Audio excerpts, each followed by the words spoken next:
The Book of Acts, chapter 6, verse by verse explanation in Bengali. প্রেরিত পুস্তক তার 6তম অধ্যায়ের বাংলা বিস্তারিত আমরা দেখব। এই অধ্যায়টি লেখা হয়েছে, সেটি হলো 15টি পদ। এই 15টি পদের মধ্যে বিশেষ কথা বলা হলো যে, সেটা আপনাকে বলছি। প্রথম পদে ইউনানি ভাষা, সে ইব্রানি ভাষা যারা বলতো তাদের উপর একটা বিক্ষোভ, এবং সেখানে সেবকাইতে বিধবাদের সুধীর নেওয়া হয়নি বলে এই দুটি সমস্যা যখন মণ্ডলীর সংখ্যা বাড়তে থাকে সেইটা দেখা যায়। আর দ্বিতীয় আর তৃতীয় পদে 12 জন শিষ্য সেই চেলাদের মণ্ডলীতে তার কাছে ডেকে এনে পরমেশ্বরের বাক্য এবং প্রার্থনা এইখানে আমাদেরকে লেগে থাকতে হবে। সেখানে 7 জনকে নিযুক্ত করা বলে নির্ণয় নিয়েছিল। বিশ্বাস এবং পবিত্র আত্মা দ্বারা পরিপূর্ণ এবং আত্মা দ্বারা এবং সমাজে সঠিক সাক্ষ্য পাওয়া, এই 7 জনের মধ্যে এই গুণ হতে হবে তারা বলেছিল। 12 জন শিষ্য, এই কথা সব মণ্ডলী ভালো লেগেছিল। এই জন্য 7 লোকদেরকে, যে স্টিফানুস নামে যে পবিত্র আত্মা দ্বারা পরিপূর্ণ ছিল, সেখানে 7 জনকে চুনে নিয়েছিল। 5 আর 6 পদে এই নাম দেওয়া হয়েছে। 7ম পদে মণ্ডলীর সেই বৃদ্ধি, সেই গণনা অনেক বাড়তে লাগলো। যাজকেরাও একটা বড় সমাজ এই বিষয়ে মানা হয়েছিল। 8 পদে স্টেফানুস যে অনুগ্রহ পেয়েছিল, সেই সমাজ দ্বারা পরিপূর্ণ হয়েছিল, সে বড় বড় অদ্ভুত কার্যের চিহ্ন হয়েছিল। সে পরমেশ্বরের অনুগ্রহ দ্বারা, সামর্থ্য দ্বারা ভরে সুসমাচারকে প্রচার করেছিল। তখন 9 আর 10 পদে তৃতীয় পরীক্ষা, বাদ বিবাদ করার জন্য সেই ঈশার লোকেদের মধ্যে কেউই এসে শুরু করেছিল স্টেফানুস থেকে। প্রেরিতদেরকে ধমকি দিয়ে যে ভয় পাইয়েছিল, সেই ভয় পাওয়ানোর চেষ্টা করেছিল তারা, সেটা আমরা প্রেরিতদের কার্যে 4র্থ অধ্যায়তে দেখতে পাই। তো 6 অধ্যায়তে আসতেই প্রেরিতদের সঙ্গে এই পরীক্ষা, যে বাদ বিবাদের কথা হয়েছিল, সে পূরণীয় নয়তো 7 জনেরা যে মুখ্য রয়েছে মণ্ডলীর, তাদেরকে সামনা করতে হয়েছে। সেখানে এই বচন দ্বারা আমরা বুঝতে পারি। 12 থেকে নিয়ে 15 পদের মাঝখানে সেই মহাযাজকের সেই স্টিফানুসকে নিয়ে সেই মিথ্যা সাক্ষ্য করেছিল, এখানে মনুষ্য স্থান করেছিল। সেখানে বলতে বলতে আসছিল, মুশির কথার বিরুদ্ধে তারা কথা বলছিল। বলতে বলতে একটা অপরাধ তার উপর দেওয়া হয়েছিল, স্টিফানুসের উপরে। সব লোকেরা সেই সভাতে বসেছিল, সবাই সেই স্টিফানুসের উপর দৃষ্টিপাত করেছিল। তো তার মুখ স্বর্গদূতের মতো দেখা যাচ্ছিল। এটা হলো আমাদের 6 অধ্যায়ের একটা প্রমুখ বিষয়। এখন অবধি আমরা সে পরিচয় নিয়েছি। 7 অধ্যায়তে স্টিফানুসের ভাষণ প্রমুখ, আব্রাহামের কলিং থেকে নিয়ে যীশু খ্রিস্টের অবধি এই প্রমুখ উপদেশ, টোটাল হিস্ট্রি অফ ইসরায়েল, অনেক স্পষ্ট রূপে এই অধ্যায়তে কথা বলতে বলতে এসেছে 7 অধ্যায়তে।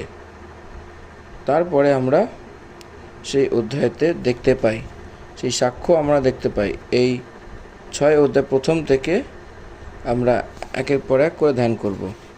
সেই দিনেতে আর সেই সময় যখন শিষ্যগণের সংখ্যা বৃদ্ধি পাইতেছিল, তখন গ্রিক ভাববাদী ইহুদিয়া ইব্রিয়দের বিপক্ষে বচসা করিতে লাগলো। সেখানে মণ্ডলী বৃদ্ধি পাওয়ার সময় যে প্রতিদিন যে মণ্ডলী গঠন হচ্ছিল, সেইটার প্রতিদিন সেবা হচ্ছিল। এর মানে এটাই অর্থ আসে যে সেই কালেতে বিশ্বাসীরা 5000 লোক যে বিশ্বাস করেছিল, তারা তাদের নিজের জমি জায়দাদ বিক্রি করে নিয়ে এসে প্রেরিতদের কাছে তাদের চরণে নিয়ে এসে রেখেছিল। প্রেরিতেরা যে লোকেরা যাদের দরকার রয়েছে, সেই যাদের অভাব অনটন ছিল, তাদেরকে ভাগ করতে করতে এসেছে। যখন জনতার সংখ্যা অনেক বাড়তে লাগলো, আনকন্ট্রোলড ডিস্ট্রিবিউশন হয়েছিল। সেই সংশোধনকে ভাগ করার সময় এক তো মিস্টেক্স তো হয়েছিল, সেইটার সুযোগ সম্ভাবনা রয়েছে। সেই সন্দর্ভে হিসাবে তাদের যে বিধবাদের মধ্যে যে সুধি নেওয়া হয়নি, সেই ইব্রানিদের ওপরে ইউনানি ভাষা যারা বলে, সেই গ্রিক, সেই জিহুদি লোকেরা তারা অভিযোগ করতে লাগলো। এবং সেই জিহুদি লোকেরা ইব্রানি ভাষা যারা বলতো, জিহুদি লোকেরা ইব্রানি ভাষা যারা বলতো, যে নেটিভ জেনারেশনস ছিল, নন নেটিভস অফ জেনারেশনস, ইউনানি গ্রিক ভাষা যারা বলতো তারা, অর্থাৎ অন্য প্রান্তের সম্বন্ধিত লোকেরা এখানে জিহুদি লোকেরা ছিল। এখানে উদ্ধার পাওয়া লোকদের সংখ্যাতে জেরুজালেমে জিহুদি লোকেরাও ছিল। দ্বিতীয় প্রান্তের হওয়া সেই দ্বিতীয় প্রান্তের জিহুদি লোকেরাও ছিল। এই 5,000 লোকদের মধ্যে জেরুজালেমবাসী লোকদের সঙ্গে বাকি লোকেরাও ছিল, কিন্তু তাদের ভাষা ইব্রানীয় ভাষা। বাকি প্রান্তের লোকদের গ্রিক সেই ভাষা বলতো, অর্থাৎ গ্রিক ভাষা। জেরুজালেমে হিব্রু বলতো। ভাষার সম্বন্ধিত সে বিপক্ষ যে বিধবাদের দ্বারা এসেছিল, সেই বিধবার পক্ষে আসা সে বিপক্ষ সে ভাষার সম্বন্ধিত বিষয়তেও অনেক অভিযোগ ছিল। বিপক্ষ যে বিষয় ছিল, সেই পুরাতন সময়তে থেকে যে দেওয়া হয়েছিল একটা রীতি, কিছু লোকেরা সবথেকে বেশি কিছু কম বলে যে সমানতা একতা ছিল, সেই কমতি আমরা এখানে প্রমুখ রূপে ওরা পাই। দেখুন, সমানতা অর্থাৎ একতা এক প্রমুখ সেই গুণ রয়েছে মণ্ডলীর। এই জন্যে তাই সে বিধবা লোকেরাই কেন না হোক, যে বিয়ে হোক কি যাই হোক, যারা স্বামীদের সঙ্গে থাকে, সবাইকেই ইকুয়ালি ট্রিট করতে হবে। কিন্তু সেরকমভাবে করা হয়নি। তারপরে Greek and Hebrew equally treat হওয়া উচিত, কিন্তু সেরকমভাবে করা হয়নি। অনেক জায়গাতে বিপক্ষ সম্ভব হচ্ছিল বলেতে সেই অভিযোগ করা প্রারম্ভ হয়েছিল। এটা সদাপ্রভুর পবিত্র মণ্ডলী থাকা সত্ত্বেও মানব সম্বন্ধিত সমস্যা থাকবে না। আমাদেরকে এই সব পত্রী সেই মণ্ডলীর জন্য দিলেও, মণ্ডলীর জন্য যেটা থাকা সমস্যা, জগতে থাকা সমস্যাই রয়েছে। জাগতিক যে সমস্যা সামান্য বিষয়তে যে তৈরি হয়, তারা কত বড় বিশ্বাসী হোক না কেন, যে জগতে হওয়া যে সমস্যাগুলি রয়েছে মণ্ডলীতেও হয়। তাদেরকে শরীরের দিক থেকে থাকার কারণে কিছু সমস্যা তাদের মাঝখানে উৎপন্ন হওয়া আমরা দেখতে পাই। সেই প্রকারের সমস্যা যখন আসে, প্রেরিতরা সেই জাগরুক হয়েছিল। প্রেরিতদের মধ্যে সঙ্গে সঙ্গে জাগরুকতা এসে গেছিল। আমরা যেটা আমাদের করা উচিত সেই কার্য কী, আর সেই আমরা কী করছি, আমরা এই জন্য আমাদের ডাকা হয়েছে যে প্রার্থনা করার জন্য আর বাক্যকে উপদেশ দেওয়ার জন্য। সে প্রেরিতদের মেন রেসপন্সিবিলিটি অ্যান্ড প্রফেশন ছিল। কিন্তু এখন তো মণ্ডলী বাড়তে লাগলো, দেন ইকুয়ালি ডিস্ট্রিবিউট করা, কোথাও মিসইউজ হওয়া উচিত না, থেফট হওয়া উচিত না। তো তারাই রেসপন্সিবিলিটি নিতে হলো তাদেরকে। যখন এই মণ্ডলীতে এখানে এই সংশোধন ডিস্ট্রিবিউট করতে লাগলো, প্রার্থনা এবং বাক্যের উপদেশ পুরো কোণাতে হচ্ছিল। সেখানে সময় কম হতে লাগলো। তাদেরকেও সর্বদা সেই সেবকাইতে থাকতে পারছিল না। এই জন্য তারা সঙ্গে সঙ্গে রিয়্যাক্ট হয়েছিল। এই জন্য এটা না হতে হতে এসেছিল। পিওরলি সেই কাজের নিমিত্ত, পিওরলি সেই কাজ করার কিছু লোকদেরকে বিশ্বাসী লোকদের অন্তরে বিশ্বাসীদের মধ্যে থেকে নিতে হবে বলে 12 প্রেরিতদের মধ্যে থেকে চিন্তাভাবনা করে বেরিয়েছিল। বিশ্বাসীর মণ্ডলীর সঙ্গে কথাবার্তা বলে আপনাদের মধ্যে থেকে কিছু আত্মা দ্বারা ভরে পরিপূর্ণতাতে আর জ্ঞানী বুদ্ধি থাকা লোকজনের মধ্যে চয়েস করতে হবে। তাদেরকেও বাইরেতে একটা ভালো নাম থাকা উচিত, একটা গুড টেস্টিমনি থাকা উচিত। তাদেরকে সেই প্রমাণ রূপে থাকতে হবে। তাদেরকে অঙ্গীকার করার লোকের সমান থাকতে হবে। সেই প্রকারের 7 জনকে যদি আপনারা নিযুক্ত করে নেন, তো সেই প্রকারে আমরা এই রেসপন্সিবিলিটিকে সঁপে দিয়েছি।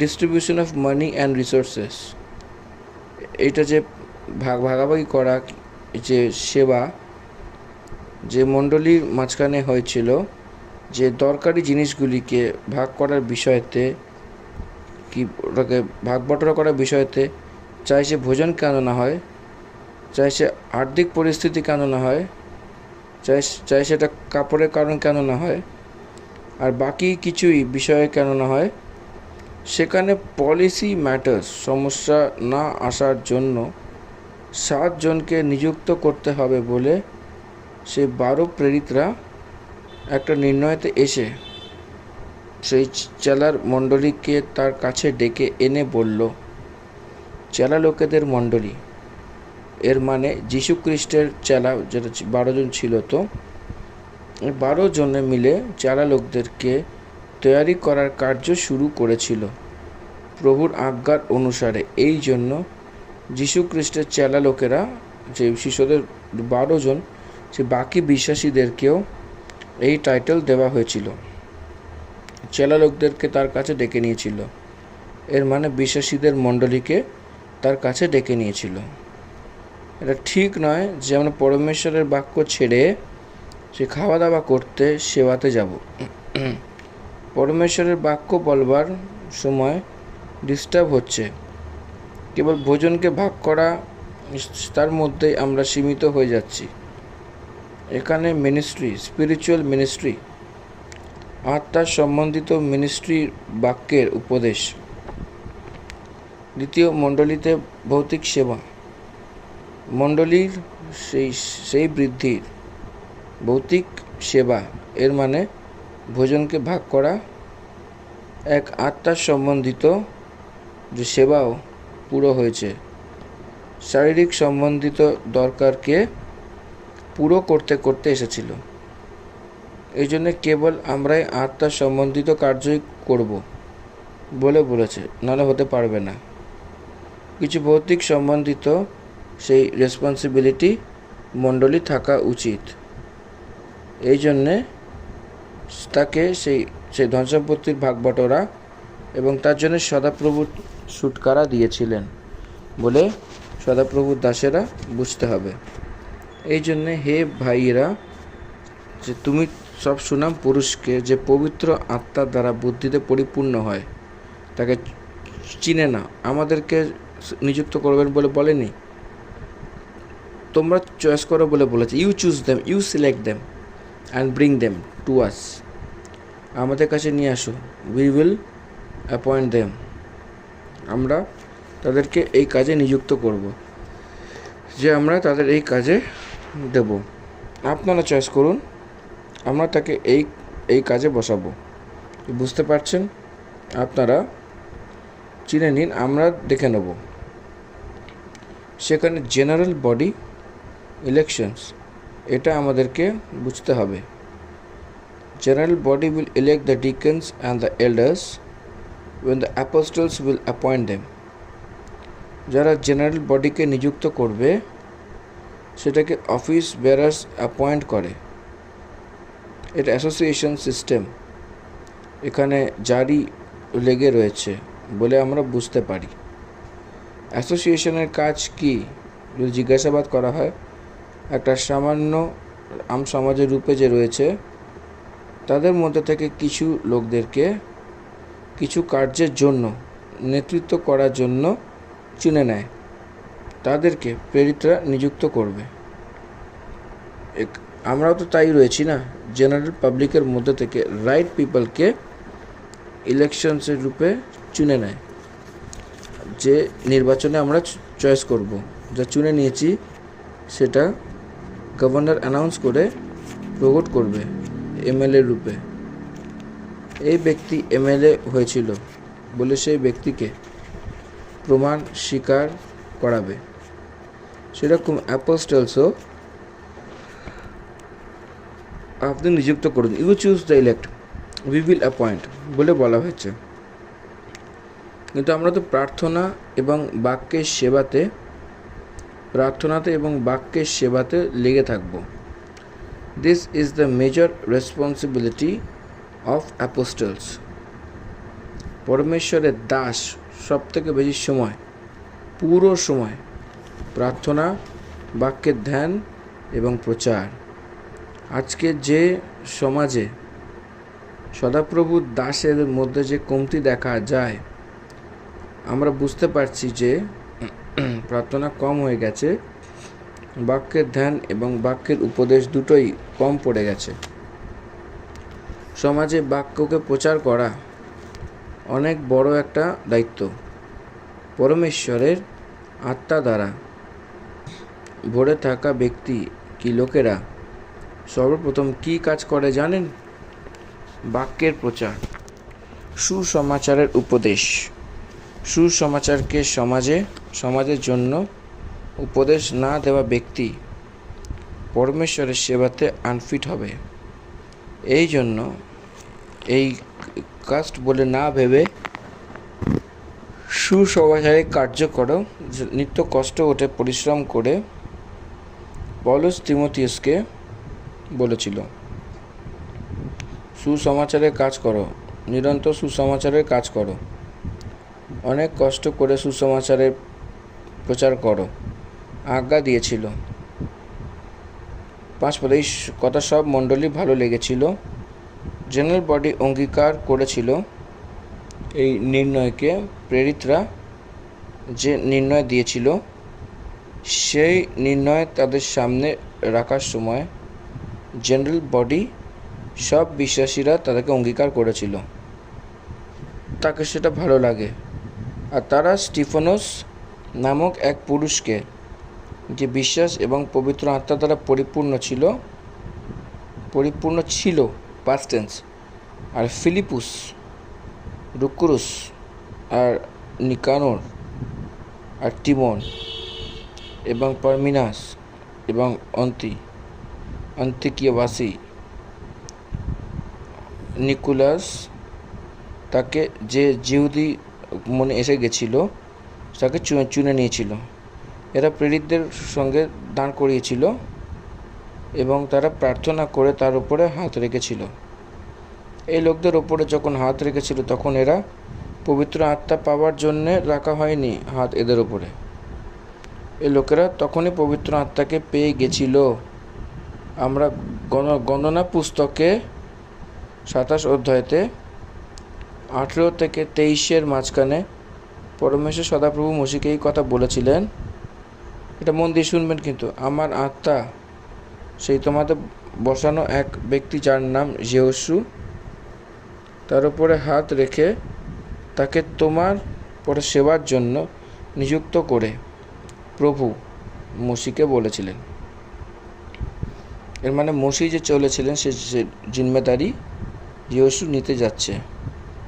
এজন্য সেই কার্যকে নিযুক্ত করা কে? সদাপ্রভু যে চয়েস করেছিলেন সেই যেহোশুকে মসি পাবলিকের সামনে, সব লোকদের সামনে হাতকে রেখে, তার মাথার উপরে রেখে, তার সামনে একটা সাক্ষ্যের রূপে হাত রেখে তাকে পাঠানো মিনিস্ট্রির জন্য, before the public, I witness. চোখের সামনে সাক্ষ্যের রূপে রাখার মতো হাতকে রেখেছিল। মসি সেরকমই করেছিল। গণনা পুস্তক 27 অধ্যায় 23 পদেতে মসি যহোশুর উপরে হাত রেখেছিল বলে লেখা রয়েছে। সেরকমই অ্যাপোস্টলসও সেই এক্সাম্পলসকে মনে রেখে সব 7 লোকের উপরে হাত রেখেছিল। মানে they were appointed in public by the office bearers, by the core committee members. এই জন্য সেই যে প্রমুখ বিষয়ে সব কিছু লোকেরা সেই লোকের রূপে অ্যাপোস্টলস ছিল, প্রেরিতরা জেনারেল বডিকে যে চুনে নিয়েছিল তাদেরকে অ্যাপয়েন্টমেন্ট দিয়েছিল হাতকে রাখার দ্বারা। তবে থেকে নিয়ে আজ অবধি ফাইন্যান্সিয়াল ম্যাটার্স, সব ফিজিক্যাল ম্যাটার্স, ডিস্ট্রিবিউশনস ম্যাটার্স সব তারাই দেখভাল করত। কিন্তু এদের মধ্যে থেকে 7 জনের মধ্যে 2 জনের সেবা অনেক গম্ভীর রূপে আমরা দেখতে পেয়েছি, স্টেফানোস আর ফিলিপুসের। স্টেফানোসের সেবা 7 অধ্যায়তে, ফিলিপুসের সেবা 8 অধ্যায়তে। যে ফিলিপুসের সেবাতে যে নপুংসকের সুসমাচার শোনানোর ঘটনা ছিল 8 অধ্যায়তে দেখা যায়। এর অর্থ এরা ডিস্ট্রিবিউশনের জন্য নিযুক্ত করা হয়েছিল বলে এই 7 জন সুসমাচারের কার্য করবে না বলে না, শুধু নয়, তারা বদলায়নি, তারা প্রচারও করেছে আর তাদের পরিপূর্ণ হয়ে চিহ্ন আর চমৎকারও করেছিলেন। 7 পদ পরমেশ্বরের বচন ছড়াতে লাগলো এবং জেরুজালেমে চেলাদের গণনা অনেক বাড়তে লাগলো। আর যাজকদের একটা বড় সমাজ এই বিষয়কে মানতে চলেছে। এটা অনেক মহান বদলাব, কারণ সদাপ্রভুর বাক্য ছড়াতে লাগলো। পরমেশ্বরের বাক্যের মানে সুসমাচার ছড়াতে লাগলো বলে বলার অর্থ বাড়তে লাগলো। জেরুজালেমে অনেক লোকেরা প্রভু যিশুকে অ্যাকসেপ্ট করতে লাগলো। তাদের মধ্যে থেকে কিছু যাজক লোকদের নাম কেন এখানে দেওয়া হয়েছে? যাজক তাদের একটা বড় সমাজ এই কথাকে মানার জন্য হয়ে গেছিল। যাজক লোকেরা মন্দিরে ছিল, লেবি লোকেরা সমাজে ছিল, কিন্তু মন্দিরের কার্যতে যাজক লোকেদের জিম্মেদারি অনেক প্রমুখ রূপে ছিল। যাজক লোকেরা এই বলিদানের কার্যক্রমে সেখানে ছিল। সেখানে পিতলের অবধি আর সমাগম তাঁবুতে থাকা সেই বলির বেদি এবং ধূপ বেদি এবং পবিত্র স্থানে থাকা সেই দ্বীপের খাম্বা আর রুটির মেজ, সব কার্যের মধ্যে যে থাকে, যে সাফ সাফাই করা, তাকে নিযুক্ত করা, এ পুরো কার্য যাজক লোকদের কাণ্ড। যাজক লোকেরা ডাইরেক্ট ইনভলভ হয় না সেই অনুকূল ডিউটিতে। সেই প্রকারের লোকেরা পরমেশ্বরের সুসমাচারকে মেনে বিশ্বাসীদের রূপে বদলে দিয়েছিল। এখানে it affected the regular duties of the temple. জেরুজালেমের টেম্পলের সেই ক্রম রূপে সেই কার্যের বিধি ডিস্টার্ব হওয়া প্রারম্ভ হয়েছিল।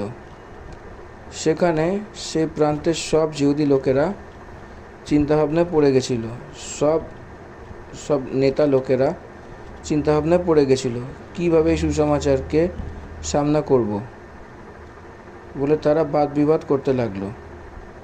স্টিফানোস অনুগ্রহ আর সামর্থ্য দ্বারা পরিপূর্ণ হয়ে এদের মধ্যে বড় বড় অদ্ভুত কার্য এবং চিহ্ন দেখাতে লাগলো। অনুগ্রহ আর সামর্থ্য দ্বারা পরিপূর্ণ হওয়া, অনুগ্রহ দ্বারা ও সামর্থ্য দ্বারা পরিপূর্ণ হওয়া সাধারণ বিষয় কিন্তু নয়, কেবল এক প্রভুর দিক থেকে আসা একটা বিশেষত্ব। যেটা অনুগ্রহ প্রদান করা হয়, সামর্থ্য প্রদান করা হয়, কিন্তু মনুষ্যের মাত্রা তার উপরে আশা রাখা, তার জন্য তার জীবনকে তৈরি করা, পবিত্র করা হয়, আলাদা করে নেওয়া হয়, নিযুক্ত করে নেওয়া হয়, অপেক্ষা রাখা, দোহাই দেওয়া, এটা প্রমুখ রূপে তার পক্ষে থাকা একটা বিশেষ জিনিস। অনুগ্রহ সামর্থ্য পরমেশ্বরের একটা দান। যখন স্টিফানোসকে অনুগ্রহ আর সামর্থ্য দেওয়া হয়েছিল, লোকেদের মধ্যে বড় বড় অদ্ভুত কার্য চিহ্ন দেখা যেত। সেই অদ্ভুত কার্য আর চিহ্ন কি এখানে তো লেখা হয়নি, কেবল বড় বড় অদ্ভুত কার্য আর চিহ্ন বলে এখানে লেখা হয়েছে। দেখুন, তখন সেই আরাধনালয়ের মধ্যে থেকে যে লিবার্থিনো বলতো, আর কুরেনি আর সিকান্দারিয়া আর কিলকিয়া আর এশিয়ার লোকদের মধ্যে অনেকবার উঠে স্টিফানোস সঙ্গে বাদ বিবাদ করতে লাগলো। এই সমাজের লোকেরা যে কিলকিয়া থেকে নিয়ে এশিয়া অবধি লিবার্টিনো, কুরেনি আর সিকান্দারিয়া, এই তিনটে লোকের মধ্যে সে কিলকিয়া আর এশিয়ার লোকেরা স্টিফানোসের কাছে বাদ বিবাদ করার জন্য এসেছিল। স্টিফানোসের কাছে করার জন্য এসেছিল, কারণ তারা ব্যবস্থার পণ্ডিত লোকেরা ছিল। কিন্তু সেই জ্ঞান এবং সেই আত্মার যার দ্বারা সে কথাবার্তা বলতো, সে সামনা করতে পারেনি।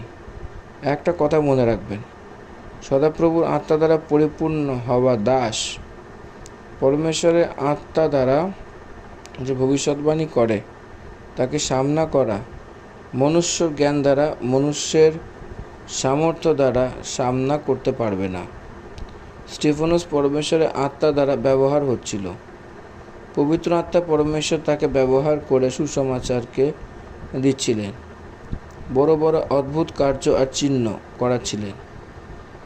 সেই স্টিফানোস কাছে বাদ বিবাদ করা কারোরই হতে পারছে না, সেই সামনা না করতে পারার মতো লেখা রয়েছে। প্রিয় ভাই বোনেরা, আপনারা আপনাদের জ্ঞান দ্বারা বাদ বিবাদ করবেন না। পরমেশ্বর সেই জ্ঞান দ্বারা আপনাকে বরকত দেবে। আপনার কাছে যে বাদ বিবাদ করবে সে তাকে বুদ্ধি দেবে, সে অন্য একটা অনুভব, সেখানে আপনাকে সেই দ্বারা সেই বাদ বিবাদ করা আলাদা। অনেক লোকেরা বাদ বিবাদ করছে, সেটা ব্যর্থ। আপনি আপনার কাছে বাদ বিবাদে যাবে তো সেটা ব্যর্থ। পরমেশ্বর সেই বাদ বিবাদকে প্রতিফল দেওয়ার জন্য উত্তর দেবে, তখন সেটা লাভ হবে। 11 পদ, এর ওপর তারা অনেক লোকদেরকে সেই বার করে আনলো এবং তারা বলতে লাগলো, আমরা এটাকে মসি এবং পরমেশ্বরের বিরুদ্ধে নিন্দার কথা বলেছিলাম এবং শুনেওছিলাম। আর লোকেরা সেই প্রাচীনা শাস্ত্রীদেরকে ভড়কিয়ে কান ভরিয়ে এবং সেখান থেকে ধরে মহাসভাতে নিয়ে আসা হয়েছিল। আর মিথ্যা সাক্ষ্য দাঁড় করিয়ে যে বলল, এ মনুষ্য এ পবিত্র স্থান এবং ব্যবস্থাকে বিরোধে বলা ছাড়া উচিত না। কি আপনি ধ্যান দিচ্ছেন? মানে এই লোকেরা যোজনা বানিয়ে তার উপরে অপরাধ দেওয়ার জন্য প্রযত্ন করছিল। যীশু খ্রিস্টের জীবনেও তার উপরে অপরাধ দেওয়ার জন্য মিথ্যা সাক্ষ্যকে কোন রীতিতে নিযুক্ত করেছিল? স্টিফানোসের বিষয়তেও মিথ্যা সাক্ষ্যকে নিযুক্ত করে নিয়ে এসে এই প্রকারের অপরাধ তার উপর দিচ্ছিল, স্টিফানোসের উপরে। মসি এবং পরমেশ্বরের বিরুদ্ধে নিন্দা করেছিল বলে বলা হচ্ছে। নট অনলি দ্যাট, আরেকটা কথা এখানে বলেছে যে এই পবিত্র স্থান এবং ব্যবস্থার বিরুদ্ধে বলা উচিত নয় বলে বলছিল। পবিত্র স্থান অর্থাৎ মন্দির আর ব্যবস্থা, ওল্ড টেস্টামেন্ট, পুরাতন নিয়ম, এই দুটোকে জিহুদি লোকেরা অনেক পবিত্র রূপে অনেকভাবে প্রথম স্থান এরা দিতে দেখা যাচ্ছিল। ব্যবস্থাকে হরেক ব্যক্তিকে, সেই পবিত্র স্থানকে, মন্দিরকে হরেক ব্যক্তি আসাই উচিত। মন্দিরে পরম পবিত্র স্থানে পরমেশ্বর বাস করছিল। সেই উপরে যে ঢাকা সিন্ধুকের উপর ছিল, সেটা যেটা দেওয়া হয়, সেই স্বর্গদূতের মাঝে পরমেশ্বর নিবাস করে, সেটাই পুরাতন নিয়মের অনুসারে ওল্ড টেস্টামেন্ট সেইং। এই জন্যে তাকে যে বিশ্বাস করার মধ্যে থেকে মন্দিরকে কেউই আঙুল দেখায় তাও, এবং সেই ব্যবস্থাকে বিরুদ্ধে ভাগ করা হয়। তো পরমেশ্বরের উপরে আঙুল দেখালে, মসিকে ধিক্কার করলেও তাদেরকে একটা অপরাধীর রূপে নিযুক্ত করে এবং তাদেরকে মেরে ফেলতো, পথরাও করে মেরে ফেলতো। এই সাজাকে প্রথম থেকেই তারা মনে রেখে সেই প্রকারের সাজা পাওয়ার জন্য সেই প্রকারের লোকদেরকে মিথ্যা সাক্ষ্য রূপে দাঁড় করিয়ে তারা নিযুক্ত করেছিল। ব্যবস্থার বিরুদ্ধে বলেনি, বলা ছাড়ে না। কোন রীতিতে 14 পদে লেখা রয়েছে, কারণ আমরা সেই তাকে এটা বলতে শুনেছি যে এই নাসরতের যিশু এই জায়গাটা ভেঙে দেবে এবং সেই রীতিকে সেই বদলে ফেলবে, যে মসিহ আমাদেরকে সঁপেছিল। কারণ আমরা এইটা বলতে বলতে শুনেছি যে এই নাসরতের যিশু এই জায়গাকে সরিয়ে দেবে, সেখানে বদলে দেবে যখন মসিহ আমাদেরকে সঁপেছিল। মসিহ যেটা বলেছিল সেই রীতি রেওয়াজকে বদলে দেবে, যিশু খ্রিস্ট বলেছিলেন। আর এটা বলতে বলতে আমি শুনেছিলাম। সেখানে তখন সেই সবার লোকেরা যখন বসেছিল তার উপরে দৃষ্টিপাত করেছিল। দে স্টেয়ার্ড অ্যাট হিম, সেখানে দৃষ্টি হয়েছিল, তার মুখ স্বর্গদূতের সঙ্গে দেখেছিল। হয়তো সেটা চমক দিচ্ছিল, আর এই জন্য যে স্বর্গদূতেদের দর্শনের যে ঘটনাতে চমকানো সেই আমরা দেখতে পাই, হ্যাঁ কি না? প্রভুর পুনরুত্থানের ঘটনাতে স্বর্গদূতেরা যে চমকানো যে জন্মদিনের সন্দর্ভে যে প্রত্যক্ষ বিষয়টা বলা হয়, সেই সমূহ সেখানে একটা রোশনি দেখার মতো দেখা যাচ্ছিল। এর মানে তার চেহারা, তার ফেস একটা ঝলসানো দেখা যাচ্ছিল। আমি এটাই ভাবি যে মসির মুখের মতো যেরকম চমক দিত, এরও চেহারা চমকের মতো দেখা যাচ্ছিল বলে আমি ভাবি।